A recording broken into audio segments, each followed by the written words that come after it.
নমস্কার বন্ধুরা, আরো একটি নতুন ভিডিওতে আপনাদের সবাইকে স্বাগত। আজ আমি আপনাদের তৈরি করে দেখাবো ইঁচড়ের একটি দুর্দান্ত স্বাদের রেসিপি। বাড়িতে থাকা সমস্ত উপকরণ দিয়ে একটু ভিন্ন পদ্ধতিতে তৈরি করে দেখাবো।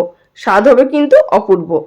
আজ সরাসরি চলে এসেছি রান্নাটি তৈরি করার পদ্ধতিতে। গ্যাস ওভেনের উপরে একটি কড়াইয়ের মধ্যে এখানে আমি 2 গ্লাস পরিমাণ জল গরম করতে বসিয়ে দিয়েছি। তার মধ্যে দিয়ে দিলাম হাফ টিস্পুন পরিমাণ নুন আর হাফ টিস্পুন পরিমাণ হলুদের গুঁড়ো। তো জলটা গরম হয়ে যাওয়ার পর আমি এখানে আগে থাকতে কেটে ধুয়ে রাখা ইঁচড়ের টুকরোগুলো দিয়ে দিচ্ছি। আর ইঁচড়ের টুকরোগুলো আমি এখানে মাঝারি পিস করে নিয়েছি। আপনারা এখানে নিজেদের পছন্দ মতো ছোট বড় অবশ্যই পিস করে নিতে পারেন। আর এখানে আমি ওজনে নিয়েছি 400 গ্রাম। এবার উপর থেকে ঢাকা চাপা দিয়ে ইঁচড়টিকে সিদ্ধ করে নেব প্রায় 70% মতো। তো ইঁচড়টা আমি এখানে রান্না করে নিয়েছি প্রায় 10 মিনিট মতো লো টু মিডিয়াম ফ্লেমে। তো এর মধ্যে কিন্তু সিদ্ধ হয়ে গেছে প্রায় 70% মতো। এইভাবেই কিন্তু সিদ্ধ করতে হবে, এর থেকে বেশি কিন্তু সিদ্ধ করে যাবে না। তা না হলে কিন্তু আমরা যখন রান্নাটা তৈরি করব তখন কিন্তু একেবারে গলে যাবে, একদমই গোটা গোটা থাকবে না। তো ইঁচড়গুলো নামিয়ে নেওয়ার পর একটি কড়াইয়ের মধ্যে দিয়ে দিলাম 2 টেবিল চামচ পরিমাণ সর্ষের তেল। তেলটাকে প্রথমে ভালোভাবে গরম করে নিলাম। তারপর এর মধ্যে আগে থাকতে কেটে ধুয়ে রাখা আলুর টুকরোগুলো দিয়ে দিচ্ছি। আমি এখানে 250 গ্রাম আলু ব্যবহার করেছি। আর এখানে ডুমো ডুমো করে কেটে নিয়েছি আলুগুলো। একটু বড় সাইজ করে কেটেছি, এতে করে ইঁচড়ের রান্নাতে খেতে ভালো লাগবে। আর আপনারা এখানে আলুটাও নিজেদের প্রয়োজন অনুযায়ী নেবেন। এবার মিডিয়াম টু হাই ফ্লেমে থাকা অবস্থাতে আলুটাকে খুব ভালোভাবে ভেজে নিতে হবে লাল করে। আলু ভাজার মধ্যে কিন্তু কোনো রকম আমি নুন হলুদের ব্যবহার করিনি। তো আলুগুলো এখানে লাল লাল করে ভেজে নেওয়া হয়ে গেছে। এবার এগুলো তেল থেকে তুলে নেব।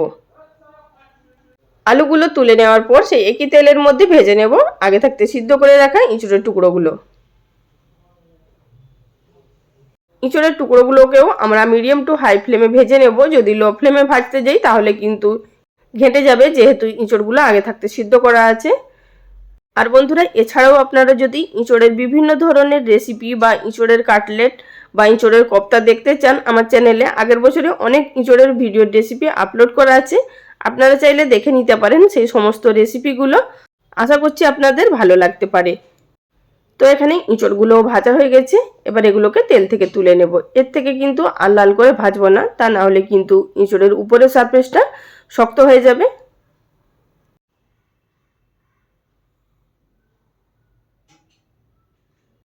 ইঁচড় ভেজে তুলে নেওয়ার পর সেই একই তেলের মধ্যে দিয়ে দেবো আরও কিছুটা পরিমাণ তেল, প্রায় 1 টেবিল চামচ মতো। ইঁচড় রান্নার মধ্যে কিন্তু তেলের পরিমাণটা একটু বেশিই লাগে। তেল গরম হয়ে যাওয়ার পর ফোড়নে দিয়ে দিচ্ছি একটি তেজপাতা, হাফ টিস্পুন পরিমাণ জিরে, আর দিয়ে দিলাম 2টো শুকনো লঙ্কা আর গোটা গরম মশলা থেতো করে। তার মধ্যে আছে দারচিনি, এলাচ, লবঙ্গ। তো ফোড়নটা হালকা ভেজে নেওয়ার পর দিয়ে দিলাম এর মধ্যে একটি বড় সাইজের পেঁয়াজ কুচিয়ে নিয়ে ছোট ছোট করে।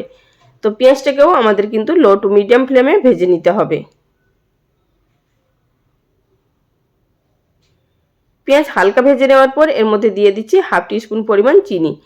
এতে করে কিন্তু তরকারির কালারটা দুর্দান্ত আসবে। আর পেঁয়াজটা ভাজার সঙ্গে সঙ্গে চিনিটাও কিন্তু রংটা ছাড়তে শুরু করবে, আর মশলার সাথেও কিন্তু কষালে কালারটা খুব সুন্দর বেরিয়ে আসবে। তো পেঁয়াজটা হালকা ভেজে নেওয়ার পর এর মধ্যে দিয়ে দিচ্ছি হাফ টিস্পুন পরিমাণ হলুদের গুঁড়ো। যেহেতু এর মধ্যে এখন পেঁয়াজ বাটা ব্যবহার করব, তাই পেঁয়াজ বাটাটা দেওয়ার পর তেলটা ছিটকে আসতে পারে বাইরে চারিদিকে। তো সেই জন্য আগে একটু হলুদ দিয়ে নিলাম, এতে করে আর তেলটা ছিটকে আসবে না।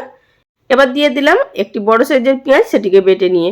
আর আমি এখানে যা যা মশলা ব্যবহার করব সমস্ত মশলাগুলোই কিন্তু শিলে বেটে তৈরি করছি। তো এতে করে টেস্ট কিন্তু দুর্দান্ত আসবে।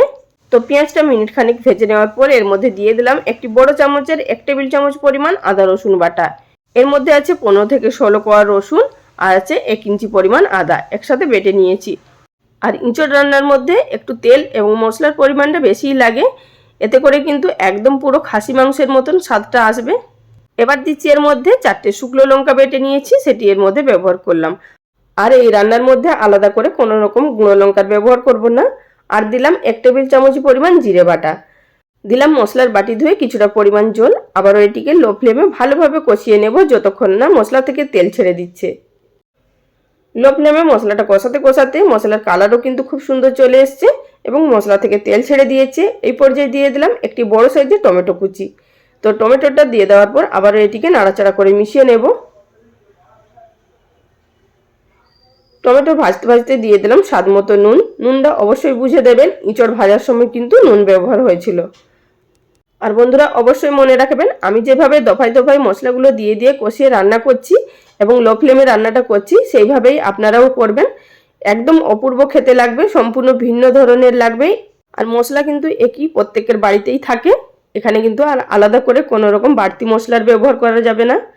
তো টমেটো সফট হয়ে যাওয়ার পরে এবার এর মধ্যে অ্যাড করে দিলাম আগে থাকতে ভেজে রাখা আলুগুলো। যেহেতু আলুগুলো আমরা সিদ্ধ করিনি, শুধুমাত্র ভেজে নিয়েছি, আলুটা সিদ্ধ হতে একটু সময় লাগবে, তাই এখানে প্রথমে আলুটা দিয়ে এখানে কষিয়ে নেব প্রায় 2 থেকে 3 মিনিট মতো।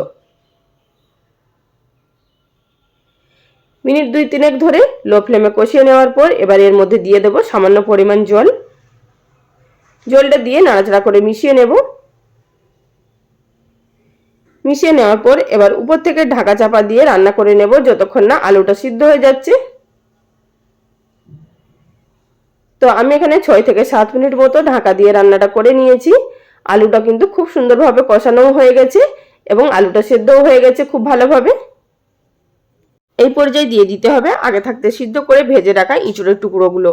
অবশ্যই কিন্তু ইঁচড়গুলো এই পর্যায়ে দেবেন, তা না হলে কিন্তু ইঁচড়গুলো যদি আলুর সাথে দেন তাহলে ঘেঁটে যাবে। ইঁচড়ের টুকরোগুলো দিয়ে দেওয়ার পর আবারও কিন্তু লো ফ্লেমে থাকা অবস্থাতেই আরও 2 থেকে 3 মিনিট মতো কষিয়ে নেব, যাতে করে ইঁচড়ের ভিতরে ভালোভাবে মশলাটা ঢুকে যায়। বন্ধুরা ভিডিও চলাকালীন ছোট্ট একটি অনুরোধ, যদি আমার চ্যানেলে কেউ নতুন দর্শক বন্ধু হয়ে থাকেন আর রেসিপি দেখার পর যদি আপনাদের ভালো লাগে, চ্যানেলটি সাবস্ক্রাইব করে নেওয়ার অনুরোধ রইল। পাশে থাকা বেল বাটনটি প্রেস করে রাখবেন, এতে করে পরবর্তী ভিডিওর নোটিফিকেশন সবার আগে পেয়ে যাবেন আর সেখান থেকে আপনারা আপনাদের সময় মতো অনায়াসে দেখে নিতে পারবেন। তো এখানে ইঁচড়টা কষিয়ে নেওয়ার পর সামান্য পরিমাণ জল দিয়ে দিলাম, প্রায় 1 কাপ পরিমাণ। এতে করে ইঁচড়টা সিদ্ধ হতে যেটুকু বাকি থাকবে সেটিও সিদ্ধ হয়ে যাবে আর আলুটাও আরও একটু সিদ্ধ হতে বাকি আছে, সেটিও কিন্তু গলে যাবে। ঢাকা দিয়ে আমি এটিকে আরও 3 মিনিট মতো রান্না করে নিলাম। এর মধ্যে কিন্তু রান্নাটা আমাদের সম্পূর্ণ তৈরি হয়ে গেছে। আর আমি এখানে ঝোল রাখবো না, কিন্তু একটু গামাখা ভাব রাখবো। আপনারা চাইলে এখানে ঝোলের পরিমাণটা বাড়িয়ে দিতে পারেন, তাতে করে যারা ঝোল পছন্দ করেন। তো বন্ধুরা এখানে দেখতেই পাচ্ছেন রান্নাটা কত সুন্দরভাবে তৈরি হয়ে গেছে, কালারটাও কিন্তু দুর্দান্ত এসেছে। এবার আপনাদের দেখিয়ে দিচ্ছি ইঁচড় এবং আলু ভেঙে, যে ইঁচড় আলুগুলো কিন্তু সম্পূর্ণভাবে সিদ্ধ হয়ে গেছে, আশা করি দেখে বুঝতে পারছেন। আর এর মধ্যে কিন্তু আমি আলাদা করে গরম মশলার গুঁড়ো ব্যবহার করব না, আপনারা চাইলে কিন্তু করতে পারেন সামান্য পরিমাণে ঘি বা গরম মশলার গুঁড়ো। যেহেতু আমি এখানে গোটা গরম মশলা ফোড়নে দিয়েছিলাম, তাই এর মধ্যে আর ব্যবহার করছি না। আমাদের বাড়িতে কেউ গরম মশলার গুঁড়ো খুব একটা পছন্দ করে না। তো যাই হোক, রান্নাটা তো সম্পূর্ণ তৈরি। এবার একটি সার্ভিং বোলের মধ্যে সার্ভ করে নিচ্ছি। বন্ধুরা আমি যেই পদ্ধতিতে তৈরি করলাম আপনারাও কিন্তু সেই পদ্ধতিতে তৈরি করবেন। যদি পারেন মশলাটা শিলে বেটে রান্নাটা করবেন, তাহলে কিন্তু আরও ভালো লাগবে খেতে। আর এইভাবেই আপনাদেরও তরকারির মধ্যে রং এবং টেস্ট আসবে। তো বন্ধুরা রেসিপি কেমন লাগলো অবশ্যই লাইক কমেন্ট করে জানাবেন। আজ এই পর্যন্ত, সবাই ভালো থাকবেন, ধন্যবাদ।